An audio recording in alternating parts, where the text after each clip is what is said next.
राष्ट्रीय लोकदल द्वारा प्रधानमंत्री नरेंद्र मोदी का जन्मदिन पकौड़े तलकर बेरोजगार दिवस के रूप में मनाया गया। राष्ट्रीय नेतृत्व के आह्वान पर पार्टी कार्यकर्ताओं ने विरोध स्वरूप पकौड़े तले। कार्यक्रम का शुभारंभ चौधरी चरण सिंह की प्रतिमा पर माल्यार्पण कर किया गया। श्री कृष्ण जन्मस्थान के निकट स्थित एक निजी स्थल पर आयोजित कार्यक्रम के दौरान राष्ट्रीय लोकदल के पदाधिकारियों के द्वारा पकौड़े तलकर सरकार से रोजगार की मांग की गई। उपस्थित रालोद पदाधिकारियों ने राहगीरों को पकौड़े वितरित किए और कहा कि सरकार ने देश के युवाओं के हाथ में पकौड़े तथा अन्नदाता किसान के हाथ में कटोरा दे दिया है। देश में शिक्षा, रोजगार और मकान जैसी बुनियादी जरूरतों को पूरा करने की आवश्यकता है, लेकिन सरकार का इस ओर कोई ध्यान नहीं है।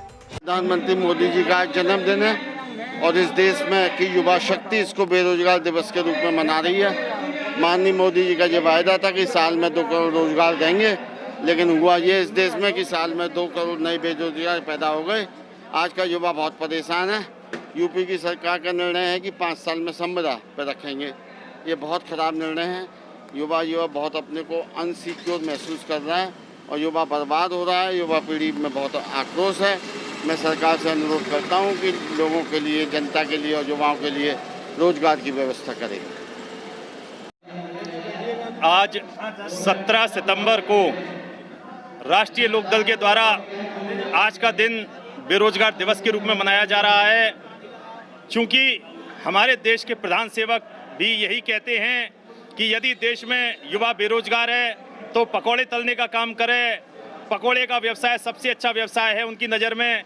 इसीलिए आज हमने राष्ट्रीय लोकदल की ओर से पकौड़े तलकर आज का दिन बेरोजगार दिवस के रूप में यहाँ मनाया है।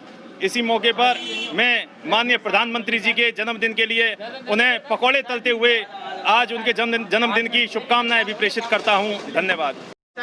देखिए, हमारे देश के वजीर आला ने आज युवाओं के सामने एक नज़ीर पेश की है कि अगर आपको रोजगार चाहिए तो पकौड़े तलो। किसानों के सामने, किसानों के हाथ में कटोरा दे दिया है 3 अध्यादेश ला के। तो इस तरीके के ये लोग निर्णय ले रहे हैं कि अब 5 साल के लिए नौकरी भी संविदा पे मिलेगी। एक वो इन्होंने स्पेशल सिक्योरिटी फोर्स बना दी है, वो कभी भी कहीं भी कैसे भी छापे मार सकती है, किसी को भी उठा सकती है। तो ये सब कुछ पूंजीपतियों और उद्योगपतियों के हाथ में हमारे देश का वजीर सौंपने जा रहा है और इससे दुखी होकर आज रोजगार को लेकर युवा इतना परेशान है कि युवाओं के अंदर आक्रोश है। और उन्होंने प्रधानमंत्री की आँख खोलने के लिए और प्रधानमंत्री को ये दिखाने के लिए कि आपने जो नज़ीर पेश की उस नज़ीर के हिसाब से आज हमारे पास पकौड़े बेचने के सिवा कोई दूसरा चारा, कोई दूसरा रास्ता बचा नहीं है।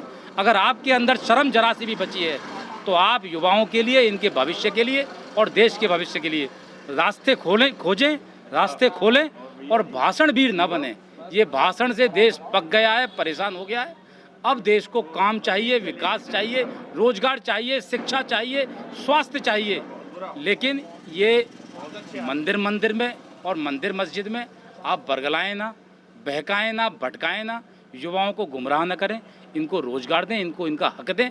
यही हमारा आज उद्देश्य था और यही आज हमारी महानगर कमेटी और जिला कमेटी की तरफ से ये एक संकेत देश के वजीर को आपके माध्यम से हम लोग दे रहे हैं और आपसे भी निवेदन कर रहे हैं कि इसको ईमानदारी से उस वजीर के कानों तक पहुंचा दें कि आज हमारे देश को ज़रूरत किस चीज़ की है। भाषणों की नहीं, रोजगार की, शिक्षा की, स्वास्थ्य की, इन सब चीज़ों की हमारे देश को आवश्यकता है। धन्यवाद।